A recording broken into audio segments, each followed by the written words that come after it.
हरिहराय नमः कृष्ण जादवाय नमः हरिहराय नमः कृष्ण जादवाय नमः हरिहराय नमः कृष्ण जादवाय नमः हरिहराय नमः कृष्ण जादवाय नमः जादवाय माधवाय केशवाय नमः जादवाय माधवाय केशवाय नमः।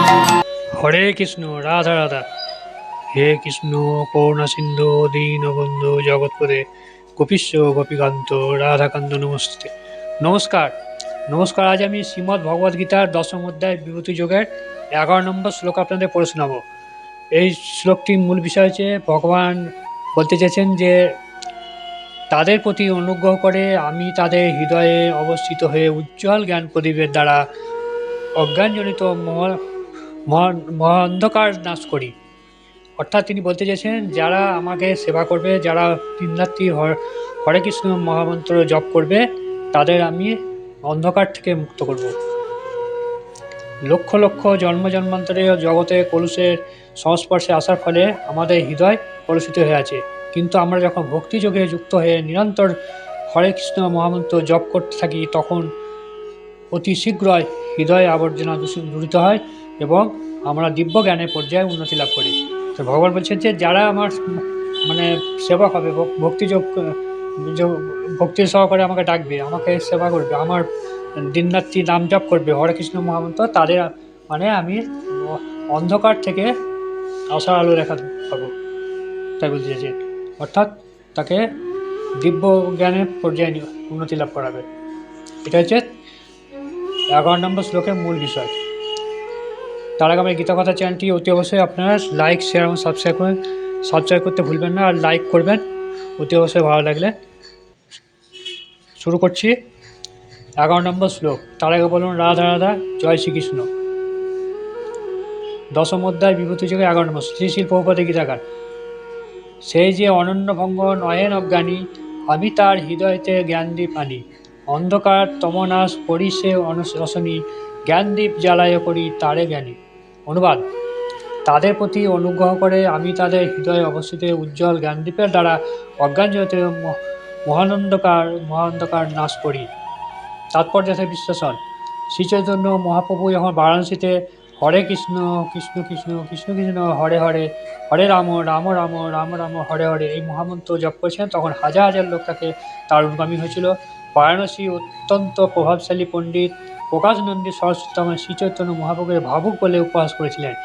দার্শনিক পণ্ডিতরা কখনো কখনো তাকে ভগবত ভক্তের সমালোচনায় উপহাস করে, কারণ তারা মনে করে যে অধিকাংশ ভক্তরাই তত্ত্বজ্ঞান রহিত মূর্খ এবং তত্ত্বজ্ঞানে অনভিজ্ঞ ভাবুক, প্রকৃতপক্ষে তা সত্য নয়। তাই শ্রী চৈতন্য মহাপ্রভুকে উপহাস করেছিল এই হরে কৃষ্ণ মহামন্ত্র জপ করার জন্য বারাণসীতে, যখন তিনি মানে হরে কৃষ্ণ মহামন্ত্র দিয়ে শ্রীকৃষ্ণের সেবা মানে এই মন্ত্র দিয়ে পাগল হয়ে গেছিলেন কীর্তন করতে করতে। অনেক বড় বড় পণ্ডিতরা ভক্তিতত্ত্বে মাহাত্ম্য কীর্তন করে ভক্তিযোগে শ্রেষ্ঠত্ব প্রচার করে গেছেন।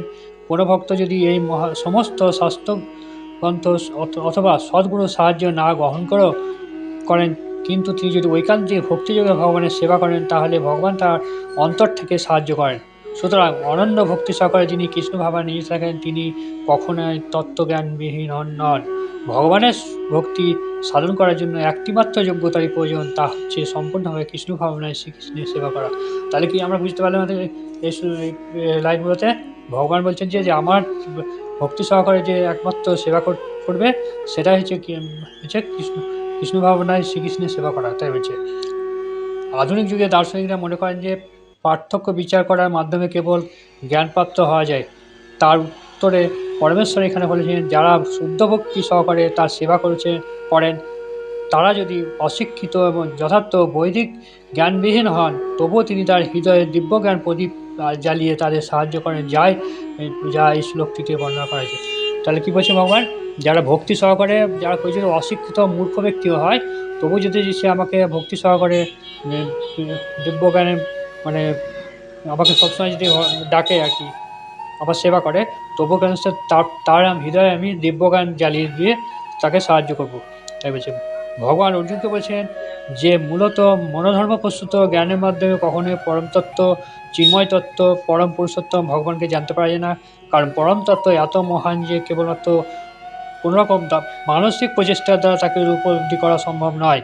মানুষ লক্ষ লক্ষ বছর ধরে নানা রকম জল্পনা কল্পনা অনুমান করে যেতে পারে, কিন্তু যতক্ষণ পর্যন্ত তার চিত্তে পরমেশ্বর ভগবানের প্রতি ভক্তি না জাগছে, পরম সত্যের প্রতি প্রীতির উদয় না হচ্ছে, ততক্ষণ পর্যন্ত যে কোনো রকম পরম তত্ত্ব শ্রীকৃষ্ণকে জানতে পারা যায় না। ভক্তিযোগে ভগবানের সেবা করার মাধ্যমে পরম তত্ত্ব শ্রীকৃষ্ণকে তুষ্ট করা যায় এবং তার অচিন্ত শক্তির প্রভাবে তিনি তার শুদ্ধ ভক্তের হৃদয়ে নিজেকে প্রকাশিত করেন। তাহলে কি বলছে এখানে ভগবান বলছে যারা ভক্তিযোগের মাধ্যমে তুষ্ট করবে তার হৃদয়ে তিনি সম্পূর্ণরূপে মানে প্রকাশিত হবে নাকি। শ্রীকৃষ্ণ সর্বদাই তার শুদ্ধ ভক্তের হৃদয়ে বিরাজমান, তাই তিনি সূর্যের মতো অজ্ঞানত সমস্ত অন্ধকার বিদূরিত করেন। শুদ্ধ ভক্তের প্রতি ভগবানের এটি একটি বিশেষ কৃপা। তাহলে যারা ভগবানের সেবা করছে, ভগবানের দিনরাত্রি মহামন্ত্র জপ করছে, তাই তিনি তাদের সূর্যের মতন অজ্ঞানত অন্ধকার থেকে দূর করবেন তার জীবন হৃদয় থেকে। সেটা বলছে যে লক্ষ লক্ষ জন্মান্তরে জগতে কলুষের সংস্পর্শে আসার ফলে আমাদের হৃদয় কলুষিত হয়ে আছে, কিন্তু আমরা যখন ভক্তিযোগে যুক্ত হয়ে নিরন্তর হরে কৃষ্ণ মহামন্ত্র জপ করতে থাকি, তখন অতি শীঘ্রই হৃদয়ের আবর্জনা বিদরিত হয় এবং আমরা দিব্য জ্ঞানের পর্যায়ে উন্নতি লাভ করি। তাহলে কি হলো যে যারা লক্ষ লক্ষ মানে বছর ধরে জন্মান্তরে হৃদয় যারা কলুষিত হয়ে আছে, যারা দেহটা ভিতরটা মানে দূষিত হয়ে আছে, কিন্তু সে যদি ভগবানের সেবায় নিযুক্ত হয় তাহলে কিন্তু তার হৃদয়টা মানে তার সমস্ত আবর্জনা হৃদয় থেকে দূর হয়ে যাবে। পরম লক্ষ্য শ্রীকৃষ্ণকে কেবলমাত্র এইভাবে কীর্তন এবং সেবার মাধ্যমে প্রাপ্ত হওয়া যায়। তর্ক বা মনোধর্ম প্রস্তুত কল্পনার মধ্যে কখনো পাওয়া যায় না। তাকে ভগবানকে পেতে গেলে কী করতে হবে? একমাত্র কীর্তন এবং সেবার মাধ্যমে পেতে হবে। তাকে মহামন্ত্র জপ করতে হবে, দিনরাত্রি ডাকতে হবে। শুদ্ধ ভক্তকে কখনো শরীর ধারণের জন্য কোনো রকম প্রচেষ্টা করতে হয় না। তাকে কখনো অনর্থক আশঙ্কাগ্রস্ত হতে হয় না, কারণ তার হৃদয় থেকে অজ্ঞানতা অন্ধকার দূর হয়ে যাওয়ার ফলে পরমেশ্বর ভগবানই তার সমস্ত প্রয়োজন মিটিয়ে দেন, কারণ তার ভক্তিযুক্ত সেবার ভগবান অত্যন্ত প্রীত হন।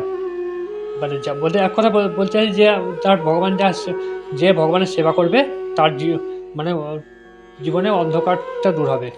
হ্যাঁ, এটা বলতে চাইছে মূল বক্তব্য হচ্ছে ভক্তিযোগ যে সেবা করে ভক্তিভাবে তার প্রতি এত প্রীতি বা ভালোবাসা জন্মাবে যে ভগবান তাকে আকৃষ্ট করবে ভগবান। তাই বলছে এটাই হচ্ছে ভগবদ্গীতার শিক্ষার মর্ম, এটা হচ্ছে ভগবদ্গীতার শিক্ষার সারমর্ম।